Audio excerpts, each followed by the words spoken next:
কবিগুরু রবীন্দ্রনাথ ঠাকুর 1861 খ্রিস্টাব্দে জোড়াসাঁকো ঠাকুর বাড়িতে জন্মগ্রহণ করেন।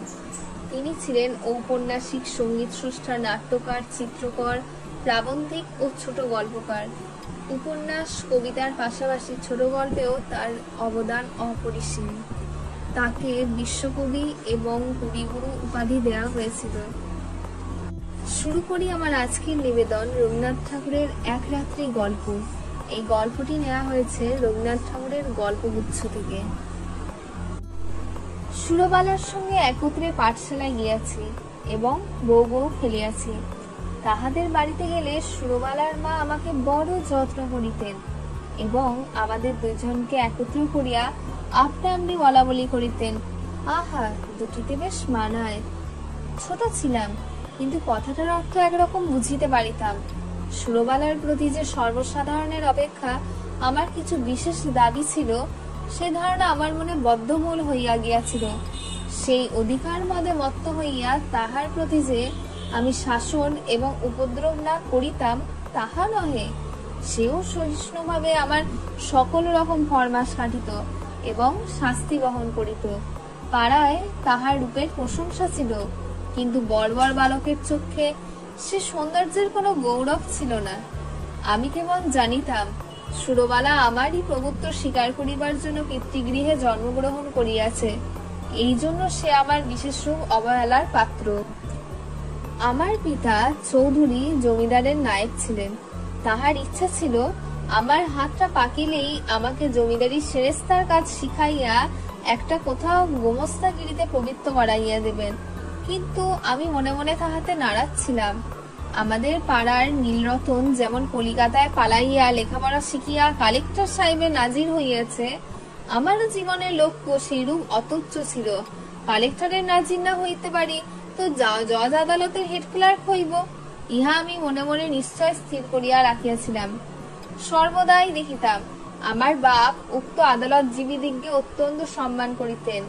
নানা উপলক্ষে মাছটা, তরকারিটা, টাকাটা, শিকেটা লইয়া যে তাহাদের পূজার্চনা করিতে হইত, তাহাও শিশুকাল হইতে আমার জানা ছিল। এই জন্য আদালতের ছোট কর্মচারী, এমনকি পেয়াদাগুলোকে পর্যন্ত হৃদয়ের মধ্যে খুব একটা সম্ভ্রমের আসনে দিয়াছিলাম। ইহারা আমাদের বাংলাদেশের পূজ্য দেবতা। 33 কোটির ছোট ছোট নূতন সংস্করণ। বৈষয়িক সিদ্ধিলাভ সম্বন্ধে স্বয়ং সিদ্ধিদাতা গণেশ অপেক্ষা ইহাদের প্রতি লোকের আন্তরিক নির্ভর ঢের বেশি। সুতরাং পূর্বে গণেশের যাহা কিছু পাওনা ছিল, আজকাল ইহারাই তাহা সমস্ত পাইয়া থাকেন। আমিও নীলরতনের দৃষ্টান্তে উৎসাহিত হইয়া এক সময় বিশেষ সুবিধা যোগে কলিকাতায় পালাইয়া গেলাম। প্রথমে গ্রামের একটি আলাপি লোকের বাসায় ছিলাম, তাহার পরে বাপের কাছ হইতেও কিছু কিছু অধ্যয়নের সাহায্য পাইতে লাগিলাম। লেখাপড়া যথানিয়মে চলিতে লাগিল। ইহার উপরে আবার সভা সমিতিতেও যোগ দিতাম। দেশের জন্য হঠাৎ প্রাণ বিসর্জন করা যে আশু আবশ্যক, এ সম্বন্ধে আমার সন্দেহ ছিল না, কিন্তু কি করিয়া উক্ত দুঃসাধ্য কাজ করা যাইতে পারে আমি জানিতাম না এবং কেহ দৃষ্টান্তও দেখাইত না। কিন্তু তাহা বলিয়া উৎসাহের কোনো ত্রুটি ছিল না। আমরা পাড়াগাঁয়ের ছেলে, কলিকাতা নিচড়ে পাকা ছেলের মতো সকল জিনিসকেই পরিহাস করিতে শিখি নাই। সুতরাং আমাদের নিষ্ঠা অত্যন্ত দৃঢ় ছিল।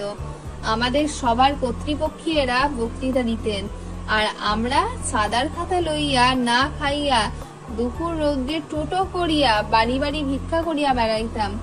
রাস্তার ধারে দাঁড়াইয়া বিজ্ঞাপন বিলি করিতাম।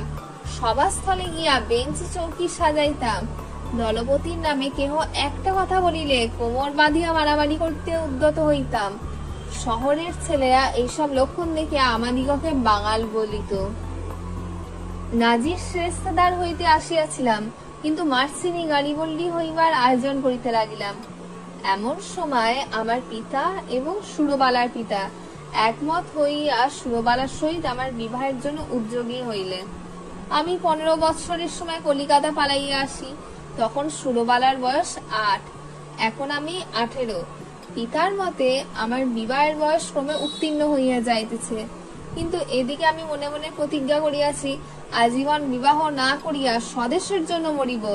বাপকে বলিলাম, বিদ্যাভ্যাস সম্পূর্ণ সমাধা না করিয়া বিবাহ করিব না।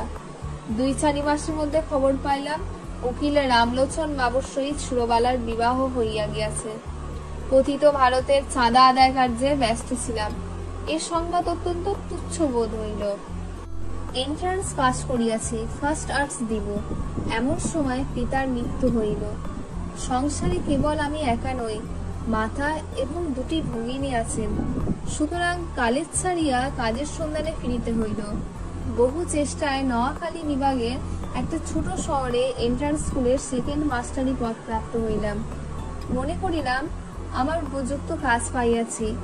উপদেশ এবং উৎসাহ দিয়া এক একটি ছাত্রকে ভাবি ভারতের এক একটি সেনাপতি করিয়া তুলিব। কাজ আরম্ভ করিয়া দিলাম।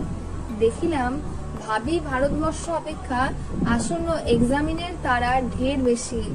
ছাত্রদিগকে গ্রামার অ্যালজেব্রার বহির্ভূত কোনো কথা বলিলে হেডমাস্টার রাগ করে। মাস দুয়েকের মধ্যে আমারও উৎসাহ নিস্তেজ হইয়া আসিল। আমাদের মতো প্রতিভাহীন লোক ঘরে বসিয়া নানারূপ কল্পনা করে।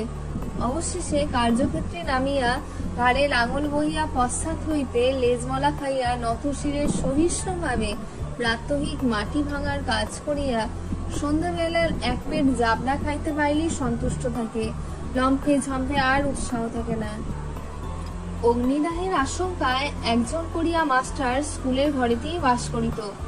আমি একা মানুষ, আমার উপরই সেই ভার করিয়াছিল। স্কুলের বড় আটচালার সংলগ্ন একটি চালায় আমি বাস করিতাম। স্কুল ঘরটি লোকালয় হইতে কিছু দূরে একটি বড় পুষ্করিণীর ধারে। চারিদিকে সুপারি, নারিকেল এবং মাদারের গাছ, এবং স্কুল গৃহের প্রায় গায়ে দুটো প্রকাণ্ড বৃদ্ধ নিম গাছ গায়ে গায়ে সংলগ্ন হইয়া ছায়াদান করিতেছে। একটা কথা এতদিন উল্লেখ করি নাই এবং এতদিন উল্লেখযোগ্য বলিয়া মনে হয় নাই। এখানকার সরকারি উকিল রামলোচন রায়ের বাসা আমাদের স্কুল ঘরের অনতি দূরে, এবং তাহার সঙ্গে তাহার স্ত্রী আমার বাল্যসখী সুরবালা ছিল, তাহা আমার জানা ছিল। রামলোচন বাবুর সঙ্গে আমার আলাপ হইল। সুরবালার সহিত বাল্যকালে আমার জানাশোনা ছিল, তাহা রামলোচন বাবু জানিতেন কিনা জানি না।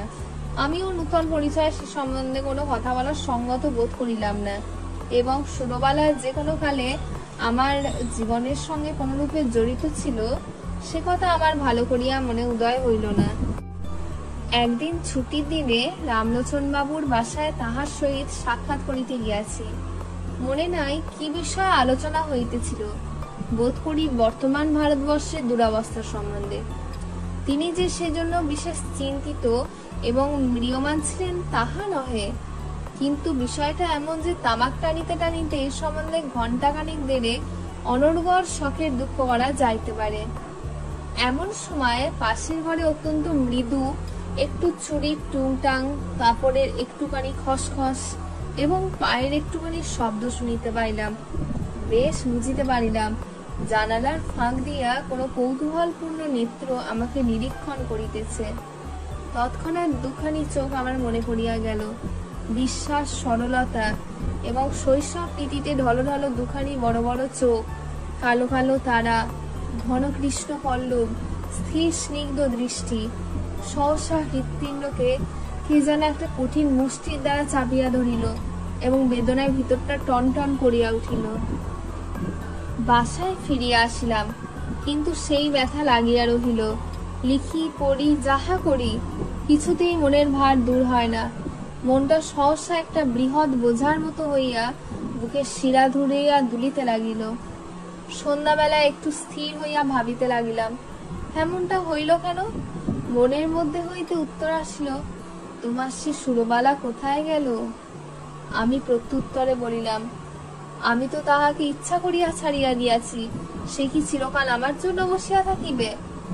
মনের ভিতরে কে বলিল, তখন যাহাকে ইচ্ছা করিলেই পাইতে পারিতে, এখন মাথা খুঁড়িয়া মরিলেও তাহাকে একবার চোখে দেখিবার অধিকারটুকু পাইবে না। সেই শৈশবের সুরবালা তোমার যত কাছেই থাকুক, তাহার চুরির শব্দ শুনিতে পাও, তাহার মাথা ঘষার গন্ধ অনুভব করো, কিন্তু মাঝখানে বরাবর একখানি করিয়া দেয়াল থাকিবে। আমি বলিলাম, তা থাক না, সুরবালা আমার কে? উত্তর শুনিলাম, সুরবালা আজ তোমার কেহই নয়, কিন্তু সুরবালা তোমার কি না হইতে পারিত? সে কথা সত্য, সুরবালা আমার কি না হইতে পারিত, আমার সবচেয়ে অন্তরঙ্গ, আমার সবচেয়ে নিকটবর্তী, আমার জীবনের সমস্ত সুখ দুঃখ ভাগিনী হইতে পারিত। সে আজ এত দূর, এত পর, আজ তাহাকে দেখা নিষেধ, তাহার সঙ্গে কথা কওয়া দোষ, তাহার বিষয়ে চিন্তা করা পাপ। আর একটা রামলোচন কোথাও কিছু নাই, হঠাৎ আসিয়া উপস্থিত, কেবল গোটা দুয়েক মুখস্থ মন্ত্র পড়িয়া সুরবালাকে পৃথিবীর আর সকলের নিকট হইতে এক মুহূর্তে ছো মারিয়া লইয়া গেল। আমি মানব সমাজে নূতন নীতি প্রচার করিতে বসি নাই, সমাজ ভাঙিতে আসি নাই, বন্ধন ছিঁড়িতে চাই না। আমি আমার মনের প্রকৃত ভাবটা ব্যক্ত করিতেছি মাত্র। আপন মনে যে সকল ভাব উদয় হয়, তাহার কি সবই বিবেচনা সঙ্গত? রামলোচনের গৃহবৃত্তির আড়ালে যে সুরবালা বিরাজ করিতেছিল, সে যে রামলোচনের অপেক্ষাও বেশি করিয়া আমার, একথা আমি কিছুতেই মন হইতে তাড়াইতে পারিতেছিলাম না। এরূপ চিন্তা নিতান্ত অসঙ্গত এবং অন্যায়, তাহা স্বীকার করি, কিন্তু অস্বাভাবিক নহে। এখন হইতে আর কোনো কাজে মনঃসংযোগ করিতে পারি না।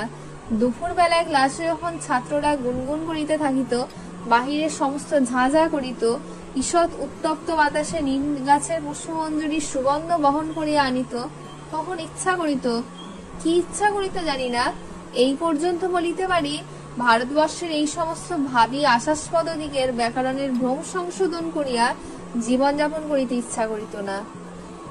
স্কুলের ছুটি হইয়া গেলে আমার বৃহৎ ঘরে একলা থাকিতে মন টিকিত না, অথচ কোনো ভদ্রলোক দেখা করিতে আসিলেও অসহ্য বোধ হইত। সন্ধ্যাবেলায় পুষ্করিণীর ধারে সুপারি নারিকেলের অর্থহীন মর্মরদড়ি শুনিতে শুনিতে ভাবিতাম, মনুষ্য সমাজ একটা জটিল ভ্রমের জাল। ঠিক সময় ঠিক কাজ করিতে কাহারও মনে পড়ে না, তাহার পরে বেঠিক সময় বেঠিক বাসনা লইয়া অস্থির হইয়া মরে। তোমার মতো লোক সুরবালার স্বামীটি হইয়া বুড়া বয়স পর্যন্ত বেশ সুখে থাকিতে পারিত। তুমি কিনা হইতে গেলে গাড়ি বললি, এবং হইলে শেষে একটি পাড়াগাঁয়ের স্কুলের সেকেন্ড মাস্টার, আর রামলোচন রায় উকিল। তাহার বিশেষ করিয়া সুরবালার স্বামী হইবার কোনো জরুরি আবশ্যক ছিল না। বিবাহের পূর্ব মুহূর্ত পর্যন্ত তাহার পক্ষে সুরবালাও যেমন, ভবশঙ্করীও তেমন। সেই কিনা কিছুমাত্র না ভাবিয়া চিন্তিয়া বিবাহ করিয়া সরকারি উকিল হইয়া দিব্য 5 টাকা রোজগার করিতেছে। যেদিন দুধে ধোয়ার গন্ধ হয়, সেদিন সুরবালাকে তিরস্কার করে। যেদিন মন প্রসন্ন থাকে, সেদিন সুরবালার জন্য গহনা গড়াইতে দেয়। বেশ মোটা সোটা চাপকান পরা, কোনো অসন্তোষ নাই। পুষ্করিণীর ধারে বসিয়া আকাশের তারার দিকে চাহিয়া কোনোদিন হা হুতাশ করিয়া সন্ধ্যা যাপন করে না। রামলোচন একটা বড় মোকদ্দমায় কিছুকালের জন্য উন্নত হইয়াছে। আমার স্কুল ঘরে আমি যেমন একলা ছিলাম, সেদিন সুরবালার ঘরেও সুরবালা বোধ করি সেইরূপ একা ছিল। মনে আছে, সেদিন সোমবার সকাল হইতে আকাশ মেঘাচ্ছন্ন হইয়া আছে। বেলা 10টা হইতে টিপ টিপ করিয়া বৃষ্টি পড়িতে আরম্ভ করিল। আকাশের ভাবগতিক দেখিয়া হেডমাস্টার সকাল সকাল স্কুলের ছুটি দিলেন। খন্ড খন্ড কালো মেঘ যেন একটা কি মহা আয়োজনের সমস্ত দিন আকাশময় আনাগোনা করিয়া বেড়াইতে লাগিল। তাহার পরদিন বিকালের দিকে মুষলধারে বৃষ্টি এবং সঙ্গে সঙ্গে ঝড় আরম্ভ হইল। যত রাত্রি হইতে লাগিল, বৃষ্টি এবং ঝড়ের বেগ বাড়িতে চলিল। প্রথমে পূর্ব দিক হইতে বাতাস বইতেছিল, ক্রমে উত্তর এবং উত্তর পূর্ব দিয়া বইতে লাগিল। এ রাত্রে ঘুমাইবার চেষ্টা করা বৃথা। মনে পড়িল, এই দুর্যোগে সুরবালা ঘরে একলা আছে। আমাদের স্কুল ঘর তাহাদের ঘরের অপেক্ষা অনেক মজবুত। কতবার মনে করিলাম, তাহাকে স্কুল ঘরে ডাকিয়া আনিয়া আমি পুষ্করিণীর পাড়ের ওপর রাত্রি যাপন করিব, কিন্তু কিছুতেই মন স্থির করিয়া উঠিতে পারিলাম না। রাত্রি যখন 1টা-1:30 হইবে, হঠাৎ বানের ডাক শোনা গেল। সমুদ্র ছুটিয়া আসিতেছে। ঘর ছাড়িয়া বাহির হইলাম, সুরবালার বাড়ির দিকে চলিলাম।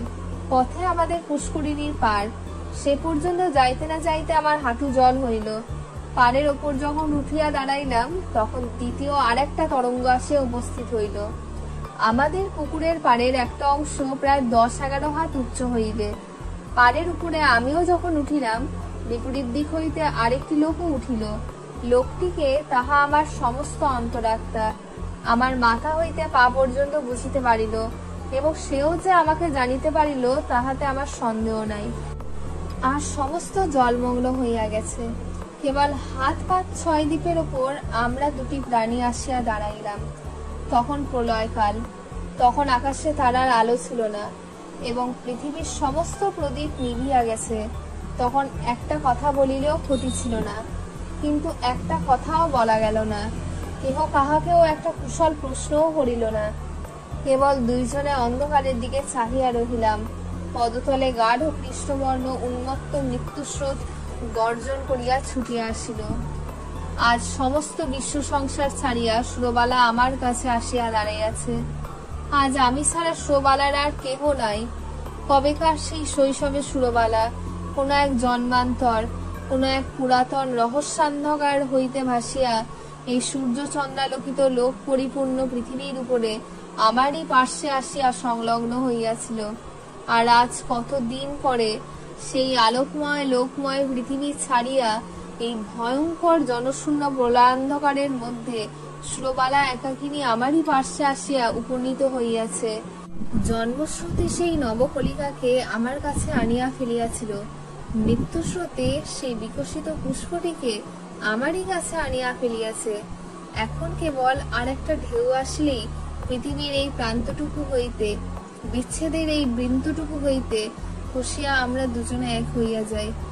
সে ঢেউ না আসুক, স্বামী পুত্র গৃহধনজন লইয়া সুরবালা চিরদিন সুখে থাকুক।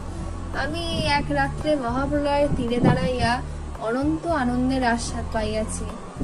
রাত্রি প্রায় শেষ হইয়া আসিল। ঝড় থামিয়া গেল, জল নামিয়া গেল। সুরবালা কোনো কথা না বলিয়া বাড়ি চলিয়া গেল। আমিও কোনো কথা না বলিয়া আমার ঘরে গেলাম।